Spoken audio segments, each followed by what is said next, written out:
Hey mamas, here we are on day 5. We are about to be finished with this whole challenge, and hopefully you will see that you have gone from this big macro view of your whole year and you have come down, and today we are going to actually put this into your daily calendar, and you are going to be balanced with things that feel good for both you and your family. You're going to run a business, be a mompreneur and a mommy all in the same time. So, as you can see, we're back in Google Calendar. I've got it zoomed out a little bit, so it might be a little harder to read, but I want to give you a view of my whole day. As we go and fill this in, then maybe I'll zoom it in more so you can see. If not, if it looks like it's going okay, then I'll just leave it zoomed out a little bit. But I want to show you how I go ahead and take what we did from day 3 and day 4 and build this into my calendar. So I'm going to show you 2 separate days that have, 2 separate sets of obligations, so you can get a feel for it, because as creatives and as mompreneurs, most of our days don't always look the same. Sometimes it's squeezing things in the hours that we can find them. So that was one of the things we talked about in day 3 and 4, is that mathematically some of this stuff may add up and the numbers might make sense, but that doesn't necessarily mean that we know where to put it. So that's what we're going to do today on the last day of the challenge. And by the time you finish this video and do the work, you will be able to fit in your priorities, your essentials for both yourself, your business, your self-care, whatever you have put into the categories on the days before. So again, we're back in August because we're focusing on that Q3 launch, where I have, not only am I launching in Q3, but I'm also taking about 12 days of the quarter off to just be with my family, because we have birthdays and because we have things that come up in August and September. So I'm launching while still taking time for my family, and I want to show you how I'm doing that. So again, look up here, and we're at Thursday, August 18th. So a couple months from now, and this is what my day will look like. So my daughter usually wakes up anywhere from 7 to 7:30. I get her dressed and we go to daycare on a work day. Now I realize all of you don't use daycare, or you might not have as many hours, or you might not have as many days. That's why I'm showing you 2 separate days of when I use daycare and when I don't, so you can kind of get a picture of that. If you can hear on the monitor, my baby girl is waking up as we speak. So I am working during nap time. So you'll see, we have to squeeze things in where we can. Luckily, Hubby's home today, and so he is going to go up there and make sure that he takes care of her. But like I said, 7:30 to 8:30, this is where we wake up. I get her a little snack. She doesn't like to eat a huge meal in the beginning of the day, so get her a little snack. I get her dressed for daycare. Make sure her bag's packed, and she has a full breakfast at daycare, and she also has lunch at daycare. So both of those things are really helpful for me, because I don't have to then think about where her meals are coming from. So I purposely picked a daycare that took care of that for me. And so that leaves this chunk. This is when I work. And then we get home at 12:30, and her nap's at 1. And so 12:30, home from daycare and read a book. If you remember from the exercises from day 3 and day 4, story time was always on my preferred list. So it's something that I do try and get in there, and here is the best time that I have found to go ahead and squeeze that in. And again, if we get home a little late, or if she's too tired to stay up for a book, we can scrap that because it's not on the essentials list. Okay? She naps usually from 1 to 3:30. Give or take a little bit, but that's usually the time that I get. And here again at 3:30 to 4 is when we squeeze in, she has a snack after nap, and that's when we squeeze in some of that educational play. So you'll also remember from my preferred list from days 3 and 4 that I like to do ABCs or numbers or whatever. And so this is where I fit that in. Again, it's a preferred category, so if it doesn't always happen, that's okay, but that's where I squeeze those things in. Okay? So now if I go over here, I'm going to go and I'm going to turn on my priority calendar. This is like what we were talking about from yesterday, those essentials. Okay, so the essential categories that I have for myself are, self-care, they are household tasks, business tasks, and family tasks. So those are the things that I have an essential priority that has to take place every day. And so if I turn on that calendar, here's what that looks like. Okay, so here on August 18th, that happens to be a work day. It's a Thursday, so I already know I'm not taking any client calls that day. That's when I have content days.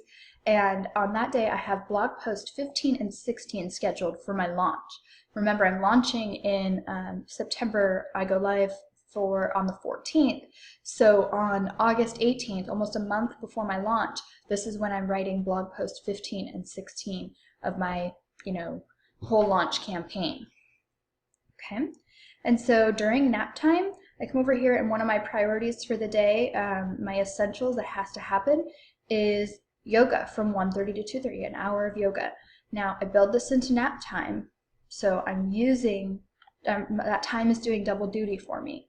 Okay, and then here, my family activity that I've prioritized and made essential is outside time. My daughter often wakes up from nap, and the first thing she says is outside, outside. And so when she wakes up, we go ahead and we do, an hour and a half of family time outside. Usually we've been outside for maybe half an hour or so before my husband gets home, so he joins us out there once he showers and changes out of his work clothes and things like that. Okay, and then so from 5:30 to 8:30 is when we're prepping for dinner, we're cooking dinner, we do our bath time, we read a story, we do bed, all of that, typical family stuff. But I fit in my essentials so that they don't overlap. And also, actually, one of my essentials is family time, and that has to happen that day. It doesn't matter what else is going on. So you can see I've allocated enough time for work here that when it gets later in the day, I don't need to feel like I have to work or that I'm squeezing things in. Understand that not everybody's going to have a huge daycare chunk or a huge time right here, so this might be more broken up for you. It might be more back and forth. But again, we know mathematically that the hours are there, so we just have to find what works for our schedule. Okay, and now I'm going to go back and I'm going to turn on my preferred list. Okay, so these are my essentials. This is what has to happen. And then I go back and I find the time for those tasks that were on the preferred category. If I turn that on, okay, so here's what that looks like. Let me scoot this down a little bit so you can get the whole picture. There we go. So after yoga, I usually have another hour of nap, maybe only a half an hour, depending on how she's doing that day. But that's where I'm going to squeeze in my Facebook group, my interaction, my promos, anything that takes place that day. My visibility. So here's a preferred, again, if nap gets cut short, this doesn't get a whole hour, but it's only on my preferred list, so if it gets cut into, that's okay. Come down after bedtime at 8:30, that's when I do maybe my preferred house cleaning task. Maybe that's where I mop or I sweep, or the things that I think need to get taken care of that are on the preferred list. And then here, I had another hour of preferred time, so I went down to my list and I'm going to add my landing page to that hour, and I'm going to go to bed at 10 o'clock at night. So here's another preferred hour where I've squeezed in a business task and I've moved that up onto today's list. So, like I said, there's days when I use daycare and days when I don't. So I'm going to go ahead and I'm going to show you what a non-daycare day looks like. Turn off priority and turn off preferred, just so you can see the day from the beginning. We'll go ahead and we'll go to Saturday. Okay, so Saturday, August 20th, this is what the day looks like. Now, these chunks are pretty, uniform throughout my days because my daughter always naps at the same time and she always goes to bed at the same time. So I can usually structure the day around those two things. And then that gives me those open hours where I can go back to my essentials list, go back to my preferred list, see how long the things take, and see where they fit. So on a Saturday, she wakes up about the same time, but here we have a much lazier morning. Obviously, there's no daycare to get ready for, no reason to get out of the house. So wake up, breakfast time. We always kind of snuggle in front of the TV for a little bit, turn on her favorite baby channel, and just kind of wake up into an easier morning, since during the week we're rushing to kind of get out the door. read and get ready for nap again, nap time here, our educational plan, our snack time, a little opening here, and then again, the same prep, dinner, bath, and book and bed. Now, cooking dinner might have gone by the wayside this day, so this might involve, picking up takeout or having leftovers, warming something up in the microwave, whatever that is. But that's during this chunk of time, that's when that takes place. Okay, so go back here, turn on my priority calendar. So this, again, is what my essentials for the day were. All right, so on Saturdays, I schedule my Pinterest, and that takes a long time to get 50 pins out a day for the week. So I make sure and I take advantage of nap time and I use that. Okay, if you remember back to my essentials list, I had a birthday party that was going to happen that day. Or that week, and I needed to make sure that was on my essentials list for the weekend, and I accounted for that.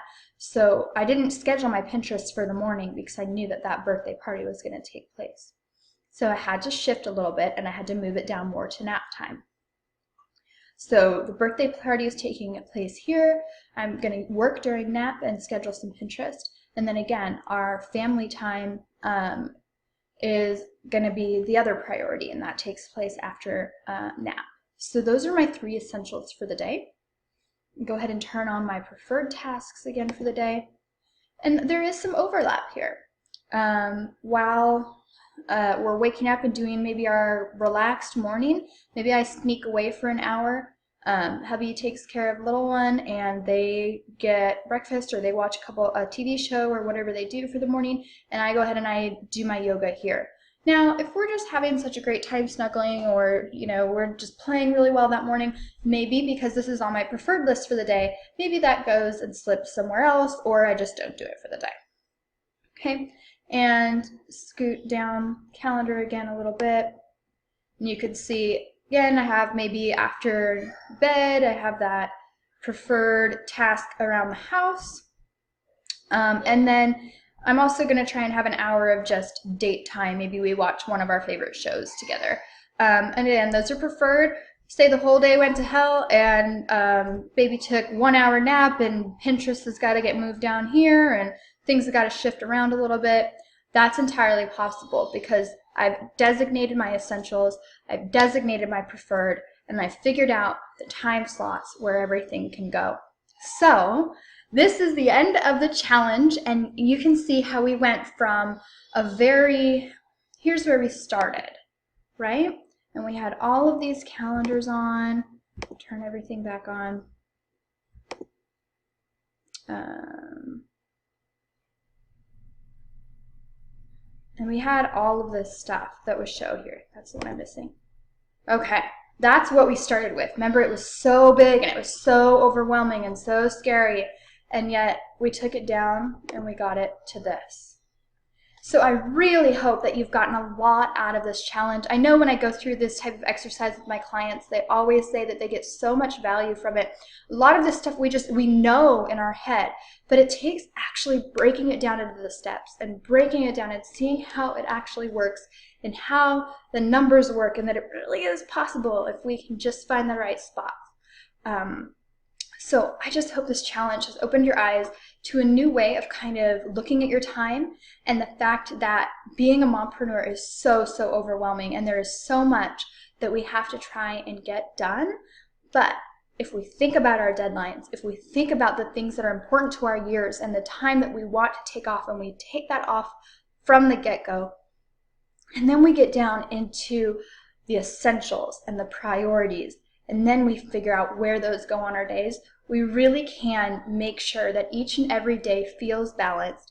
Each and every day feels as if we are giving enough to our businesses and to our families. So I really hope this challenge has meant something to you and that you've gotten something out of it. As always, reach out to me via email, reply to any of these challenge emails if you have any questions or if you need any help. Thanks for joining me, and I hope this has been valuable. Bye.